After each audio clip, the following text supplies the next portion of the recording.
Преди 25 години започна една нова история. История на 3 обединени детски градини, които затоптяха в едно сърце.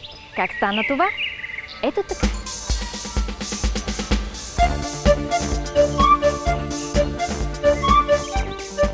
През 1949 година Общинският народен съвет, който по това време се е помещавал в сградата зад мен, взема решение да разкрие нова детска градина поради появилата се голяма необходимост. Тя е настанена в сграда на улица Екзарх Йосиф, номер 17. Състои се от 7 стаи и 2 салона и отговаря на всички необходими условия. Секретарят на Градския народен съвет Георги Попов докладва, че съществуващите 2 детски градини са недостатъчни, за да поберат децата на майките, заети в производството и обществената дейност, поради което се налага откриването на 3-та детска градина. И така до 1960 година, когато 3-та целодневна детска градина се мести от сградата на тютюневия монопол, където се намираме в момента.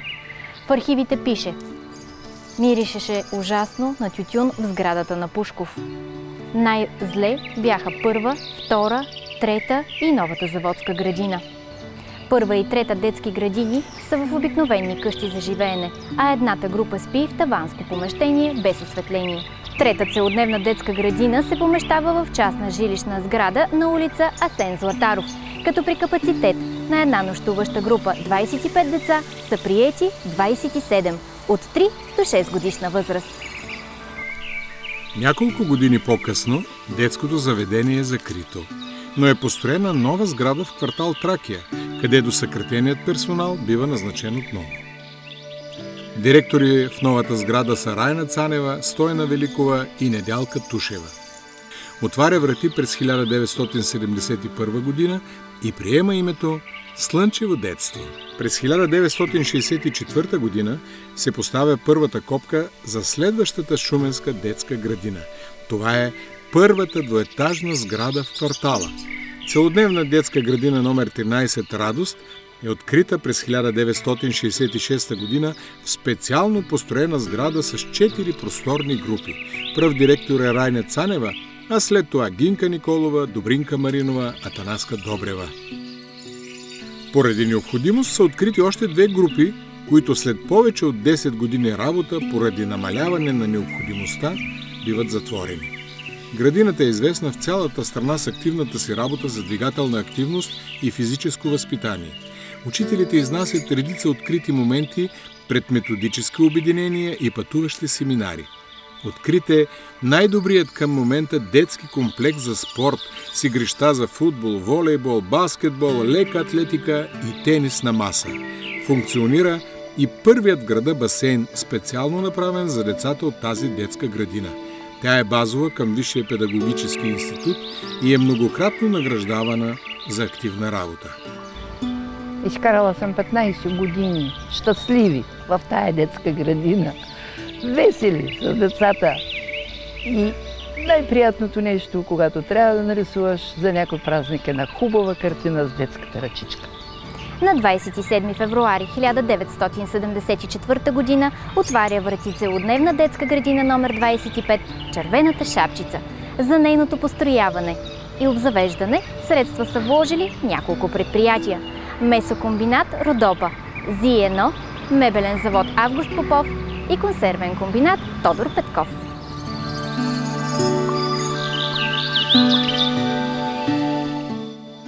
Първи директор на детската градина е Неделя Димитрова. В новата градина има 6 групи, като там е имало само едно дете.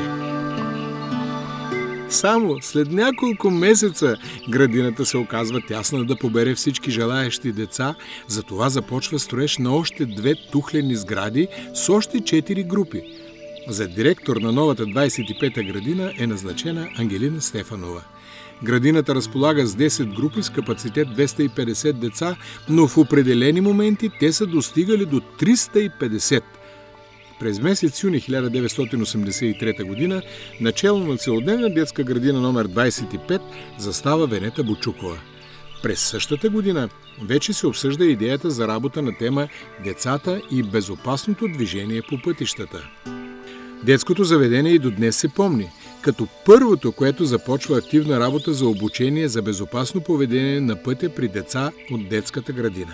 Идеята е на директора Венета Бочукова, която става основен двигател на тази инициатива и бързо разраства мрежа от самишленици, които 2 години по-късно откриват Сдружение за работа с деца по БДП, съвместно с Пътна полиция, Комисия по безопасност на движението по пътищата, Висшия педагогически институт и детските градини. Последват серия национални конференции и събития, а в Шумен заживява Клуб Светофарче.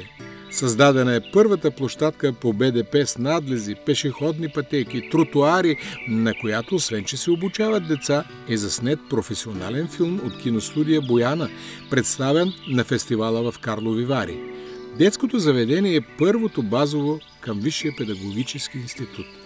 Други направления, по които работи градината, са народното творчество и екологично и здравно възпитание. Когато станах директор на детска градина Червената шапчица номер 25, нямаше определена тема, по която да работи този колектив. А това беше най-голямата детска градина тогава. Така реших да започнем да работим по обучение на децата по безопасно движение. Тогава още тази тема не беше влязла в учебните помагала. Щастлива и удовлетворена съм, че днес това, което сме работили, което сме правили, намира място в обучението на децата в детските градини и задължителна тема за обучение в детска градина Братя Грим. Демографската криза прави невъзможно поддържането на 10 групи и постепенно през 90-те години се закриват няколко от тях. След като госпожа Бочукова напусна Червената шапчица, поех ръководството на детската градина и това беше една от най-хубавите градини и най-позната и разпознаваема в цяла България с безопасното движение. След което, за голямо наша радост, ни приеха по една програма стъпка по стъпка, която ни даваше доста средства, много добре се развиваше градината. В тази градина е открито първото детско радио на принципа на радиоточката, първата детска телевизия, първия вестник. Работата с детските медии се развива и пази и до днес. Демографската криза продължава и се налага да се съкратят още 2 групи. Настъпват трудни за детските градини времена. Липсват основни продукти за хранене. През декември 1999 г. Общинския съвет на Шумен решава да обедини 3 детски градини. Това са детска градина номер 3 Слънчево детство, детска градина номер 13 Радост и детска градина номер 25 Червената шапчица, считано от 1 януари 2000 година. Новото детско заведение се казва Целодневна детска градина 25 с филиал. Екипите приемат тежко обединението, налагат се съкращения, всеки смята останалите за завоеватели на негова територия. Трудна психологическа обстановка, която продължава дълго. През декември 2000 година се провежда конкурс и за директор е назначена Евгения Цветанова Михова.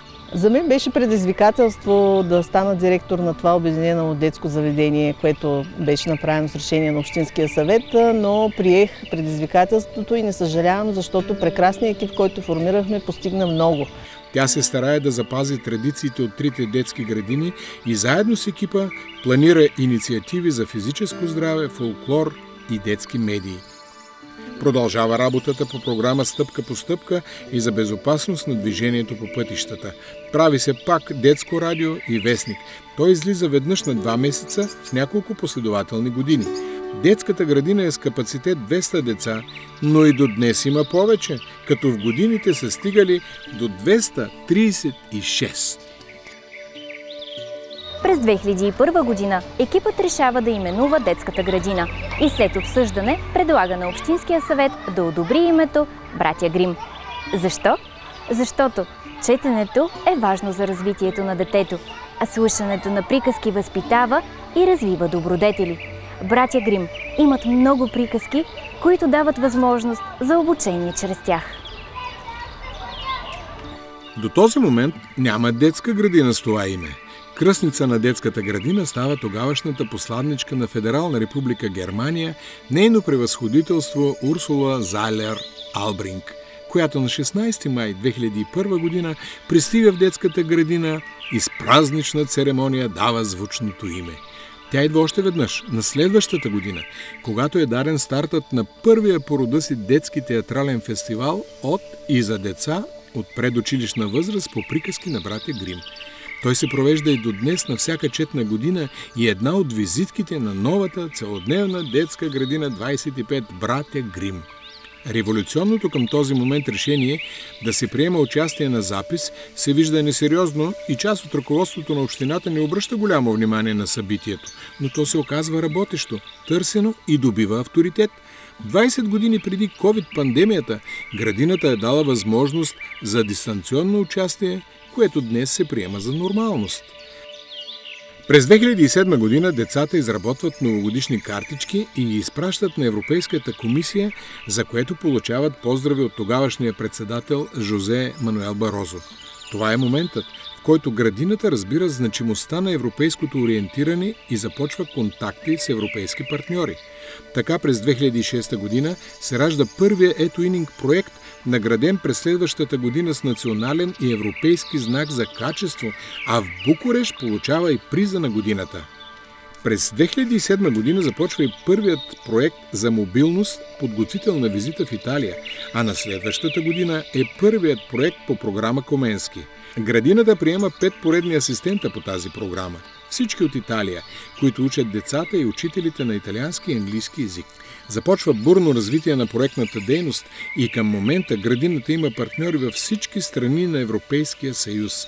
Завършила е над 20 проекта в програма Учене през целия живот и Еразъм Плюс и още над 50 в платформата на учителите-новатори Етуининг. Многократно награждавани, споделящи опита си, помагащи на колеги, педагозите от детска градина братя Грим продължават тази традиция и вземат най-доброто за своите деца, като едновременно с това представят шуменския опит. През 2009 година в градината е открит първия музей на детската градина и неговото откриване среща отпор, но то се осъществява и към момента е посетено от представители на 18 страни. Гордост за градината е първия фитнес салон детска градина от региона, а също уникалните награди Златна кула. Вече 20 години бъдещите първокласници се изпращат със специална церемония и тоги. Детската градина е участвала в международния фестивал Розов делфин Сан Ремо, а ежегодно децата се изявяват в над 30 национални и международни форуми. Колективът е удостояван 3 пъти с наградата на Шумен. Директорът Евгения Михова също. 5 учители са носители на наградата Учител на годината.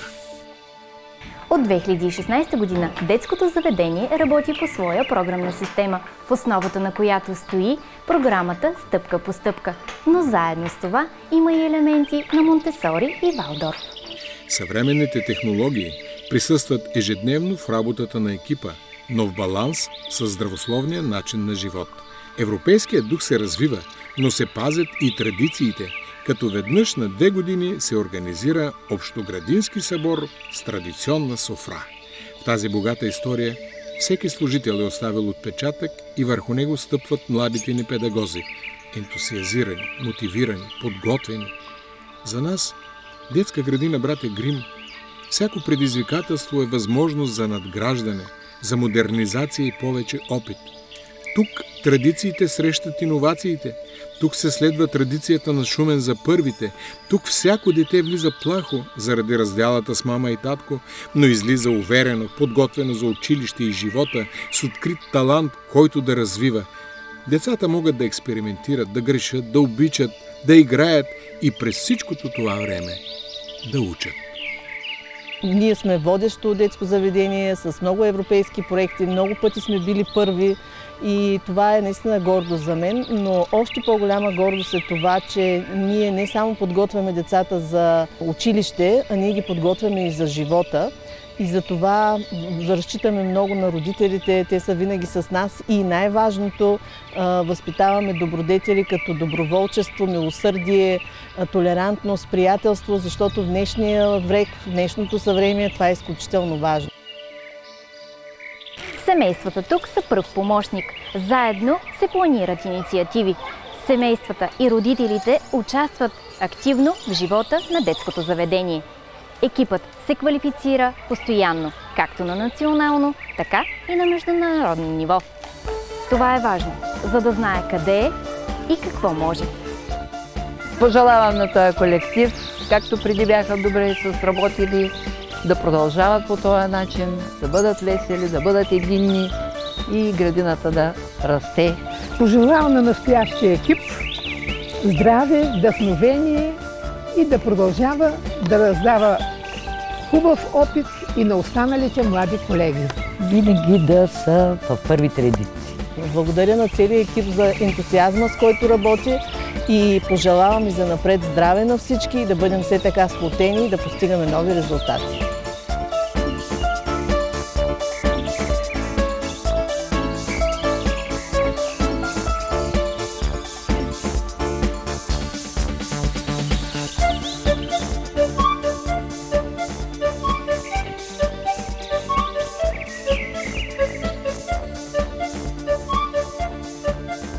Братя Грим е името нейно.